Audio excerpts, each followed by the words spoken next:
Hello and welcome to the story so far. My name is Wyatt Sutherland, and today we're going to be talking about the kaiju wars at the beginning of the world. But before we do, I'd like to invite you to take a moment and go check out our Patreon at patreon.com/TS2F. That's patreon.com/TS2F. Every tier has great perks that we have personally designed to celebrate anyone who chooses to support us. Thank you so much for everything and anything that you do. Make sure to like, share, and subscribe. And without further ado, let's talk about the lore of the Age of Demons in the world of Eberron. Strap in, because this is going to be a long one. The first epic of history is obscured to all but the oldest dragon sages. Their historians tell myths of a quiet peace after the sealing of Kyber within Eberron. The body of the dragon between cradled life in its sea, land, and sky. The blood of Sybaris fell from the heavens and became the first mortal souls. The blood that mingled with elemental matter created the first dragons, but some of it mingled with the energy of Eberron's own thoughts.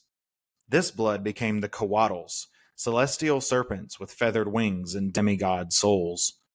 While the Coatls were content to watch the world from above, the dragons sought dominion. They founded lairs and discovered magic, hoarding the knowledge and materials needed for its use. They traded with each other, warred with each other, and conjured new forms of life through science and spellcraft. As life erupted on the material plane, both in the form of native mortal beings and native celestial beings, native fey beings, and so on and so forth, it did so in the other planes as well. The fey folk rose in Thelanis. Elementals awoke in Lamania, Fernia, Rissia, and Sirania. Dreams came to life on the plane of Dalcor. Angels, merits, modrons, to list the myriad peoples of the celestial planes would take many lifetimes, but all dawned in the first age, and for the most part remained in their home planes, only crossing over when their homes came close to the world in events known today as coterminous periods. The quiet peace wasn't broken until the children of Kyber burst forth from the earth to dominate the surface. This is why scholars call this epic the Age of Demons, because the demons rose to break their mother's prison. Fiendish arcanists summoned storms, earthquakes, volcanoes, and tsunamis. Living siege engines large enough to consume mountains decimated the world's ecosystems. Devils with clever tongues enslaved the dragons, particularly the chromatic ones, who were used extensively in the domination of the rest of their kin. As for the Coatls, they fled in exile to the heavenly rings, hiding in the remnants of their blood father Sybaris. Uncountable eons passed as the world languished under the diabolic rule of the overlords, or Navakti, in their own infernal tongue. These princes from among the fiends came to rule over domains of death and destruction. They broke the world apart with their infernal iron fists, literally carving the ocean and boiling the seas to form the face of Eberron according to their own wicked designs, ever guided by the voice of their mother below. The dragons, wise and powerful in their own right, fought with tooth and spell until defeat seemed imminent. The tides didn't turn until, according to draconic legends, a blue dragon named Orlanostrix and a Coatl named Hezcalipa discovered the existence of the draconic prophecy and began to use it against the Navakti. With the knowledge of the planes and the divinations of the draconic prophecy, the dragons mounted their first successful resistance against the demons. They called on planar allies from across the cosmos, used necromancy to raise their dead against the demons, and even convinced the Coatls to come back to Eberron and join the fight. The Great Resistance spanned many, many years. New life began to spring up from the destruction as occupied continents were liberated. Life forms that worshipped the elder peoples as gods. The dragons uplifted Dragonborn, Lizard Folk, and Yuan Ti to serve against the demons, Coatls found the first humanoids in Sarlona and Zendrick, blessing them with wisdom, magic, and fire, so that they could become the guardians of their cities while they themselves fought the demons abroad. They weren't the only ones to utilize the small folk, though. The Navakti used Rakshasas and night hags to enslave life on the land as well. They even orchestrated the creation of the first half-blooded fiend spawn, such as tieflings, Tanaruk, and Feyre. The overlord Tiamat, known as the daughter of Kyber, swayed many chromatics to her service, becoming a figure of fear amongst the draconic subjects for her corruption of everything they viewed as good. The aboleths enslaved the peoples of the seas, battling sea serpents and dragon turtles for dominance over the waves. Worship became a power in itself, a new form of magic drawn not from the manipulations of reality, but from the energies of thought and dream, of wish and want. In a word, divinity. While it may be considered heretical to modern vassals of the temple of the sovereign hosts, who themselves believe that the sovereigns and Dark Six have been gods since the dawn of the universe, some conjecture that it was in this time that ancient dragons ascended to godhood through the worship of the young races they protected. Regardless of their origins, the gods, if they exist at all, undoubtedly played a role in the war against the demons, as the planes and even the afterlife itself soon became battlefields on which the great forces fought. Even with all of this victory, the war was no closer to ending. With every inch of ground the dragons and Coatls gained, the demons devised ever more wicked ways to drive them back. It was at this point that Hazkalipa, now the leader of the Coatls in the war, convened his people and made the decision that would change the course of history. The Coatls unanimously agreed to sacrifice themselves, shedding their bodies to become one divine force, powerful enough to seal the Navakti back in the abyss. While this united divine consciousness took is unknown. The Church of the Silver Flame claims this as the mythic origin of their own god. The Age of Demons was ended, not by valor and war, but by sacrifice. The overlords weren't destroyed. Analyzing the many myths and legends would lead one to think that it is, in fact, impossible to destroy them. But they were contained. Their dominion was broken, even if they couldn't be. Thus, with one single act of ultimate charity, life was afforded the chance to endure, and soon make that decision once more. Moving into the discussion and application part of this video, I just want to say that the Age of Demons is a pretty awesome period in Eberron's timeline. For me, it's really the first instance of Eberron lore going way harder than necessary, so much so that it doesn't actually surprise me that the Age of Demons only gets passing mentions in the two published 5th edition sourcebooks for Eberron. It's just way too magnificent to fit into the small-scale, pulpy noir image of Eberron that Wizards wants to sell. Even still, this kind of thing happens over and over again in the lore. Big climactic, era-ending moments carrying weight and gravitas that just doesn't fit neatly into the picture of a genre-conforming campaign setting. However, this isn't something to shy away from. It's something to embrace and lean into. It's definitely one of my favorite core themes in Eberron storytelling. The concept is that in Eberron, evil can't be defeated. It can only be contained by great sacrifice. And if that's not the epitome of what noir high fantasy can be, I don't know what is. The concept is introduced here, and as we go on, we'll see it pop back up time and again. Really, you could say that it's first exemplified in Eberron's Sealing of Kyber, but the Age of Demons is really the first time we see it as a cyclical part of the world, not just a one-off event. In a lot of ways, you could see Eberron as caught in a time loop. The first stage of this loop is creation, where new things grow out of the previous cycle. Stage 2 is stability, where the new becomes the normal. Something to note is that this stage doesn't necessarily have to be peaceful. There can be wars and schisms and unrest all over the place, but the signature of this stage is uninterrupted growth until the next stage begins, and that is the eruption of chaos. This is when some force of cosmic evil threatens to end the world.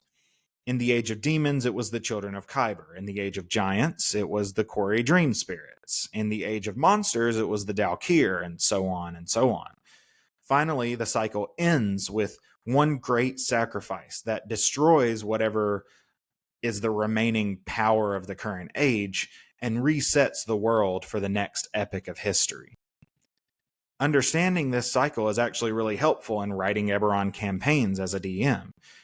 If you follow the logic, the period in which you are intended to set an Eberron campaign, 996 YK, can be understood as either the beginning or the end of an era. As the end, the last war has left the world in splinters. Normal people try to pick up the pieces of their lives while power players are already gearing up for the next conflict. The morning looms on everyone's mind as forces both mundane and cosmic seem to be making their moves to restore their dominance. If there were ever a time for the world to crack open and Eberron to be released, or not Eberron, Kyber to be released, it kind of seems like it would be now. On the other hand, the argument could be made that the last war was the end of the age, and the world is just growing more and more capable of withstanding the cycles. But at what cost? See, this is why Eberron is such a fantastic setting to play in. It sets you up for so many different genres of adventure. You could run spy thrillers, cosmic horrors, globe-trotting treasure hunts, heists, contemplative westerns, and so much more. And not only will it all fit perfectly within the setting, but the setting is practically begging you to take it seriously even as you have fun with it.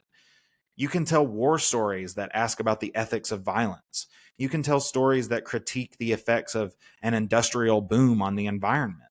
You can tell stories about discrimination and classism, about revolution and decolonization, or just about some goofs looking to make a quick buck by uncovering an ancient giant treasure that turns out to be powerful enough to destroy the world. The point is that Eberron, in my opinion at least, has been perfectly crafted to be a setting where deep, contemplative narratives meet fun, mindless, popcorn movie storytelling. You can make the story as lighthearted as you want, and it would still be thought-provoking just by the nature of the world itself. Or you could make the story so serious as to verge on grimdark, and still the setting would be fun to play in thanks to its unique aesthetics and whimsical elements. But enough gushing, let's move on to how to incorporate the Age of Demons into our Eberron campaigns. In our video on the creation of the universe, linked on the screen now, we talked about the passage of time being important to remember, and that holds true here too. The Age of Demons is not something that anyone alive in 996 YK would have living memory of, not even the ancient dragons. So similarly to creation, I'd recommend largely ignoring the Age of Demons, except with regards to how religious organizations reflect on it. How do the priests of the sovereign host preach about this time, the silver flame, etc.? All the same advice as I gave in that video applies here. However, the Age of Demons offers us something that I think can enrich even games that are properly acknowledging the passage of time. Just as a quick note regarding canon in Eberron, my approach is as follows. First, I figure out what is specifically canon to Eberron through sourcebooks, adventures, novels, wikis, and of course, Keith Baker's blog. Second, I figure out how things that aren't specifically mentioned in Eberron lore still fit in the setting, such as different creatures, individuals, or magic items. Finally, I decide what aspects of the setting I personally want to alter out or homebrew in. An example of this would be my use of firearms in Eberron, or the fact that I've homebrewed out the sun in exchange for the use of the planes of Fernia and Irian as a kind of binary star system. I don't want to go too much into detail right now because I am going to make a video covering a lot of these things individually in more depth later on. But just to note that there are canon stat blocks provided for us for the overlords Raktul Kesh and Sul Katesh in Eberron Rising from the Last War. Beyond that, we have some names provided in wikis and third edition books, maybe a description here and there, but the full breadth of what the demon hordes could be or could have been isn't elaborated on besides specifying the involvement of Rakshasas, night hags, and aboleths. And yes, that means that aboleths would technically be fiends in Eberron, not aberrations, regardless of what the rules say. This means that we can visit other settings to look for characters and creatures that could fit into our Eberron-specific demonomicon. Personally, one of my favorite power couples in D&D lore are Gratst and Igwilv, otherwise known as Tasha from the Tasha's Hideous Laughter spell or Tasha's Cauldron of Everything sourcebook. So how can they fit in your Eberron? Is Gratst a prince in service to an overlord? Or perhaps an overlord himself? Is Igwilv a night hag? Or just a powerful witch who's delved too deep into diabolical lore, so deep as to attract one of the great overlords himself? In short, demons are kind of a playground for the discerning DM to exercise their homebrew muscles and really figure out how things from other settings can be retrofitted into Eberron, something I do very, very frequently for Eberron Unlimited. It doesn't have to be just individual demons or devils from other settings either. What about the Blood War? We didn't really talk about how demons relate to souls in the lore section of this video, but we know that we can play a Pact of the Fiend warlock, which implies that demons are out there making deals with mortals. So there must be some trade of souls going on. On this note, remember that there is no canon distinction between demons and devils in Eberron. That being said, there's nothing that says we can't make the distinction ourselves. Is there a schism between the children of Kyber? Or are devils like Asmodeus and Zariel completely unrelated to Kyber? Could devils simply be planar beings like angels or merits committed to battling the hordes of Kyber by any means necessary? Are devils somehow related to the Dark Six? These are all questions prompted by the lore surrounding the Age of Demons, but left for DMs to answer. Make sure to stay tuned for future videos where we explore these concepts individually, as well as videos explaining how we answered these questions for our homebrew variant of the setting, Eberron Unlimited. Thanks for watching. If you enjoyed this video, please make sure to hit that like button and comment your questions about the Age of Demons in the comment section below. Don't forget to share this video with someone who loves fantasy role-playing games, and subscribe to our channel, ringing the bell to stay notified when we upload new videos. Consider supporting us financially at patreon.com/TS2F for some awesome perks, and we'll see you in the next one.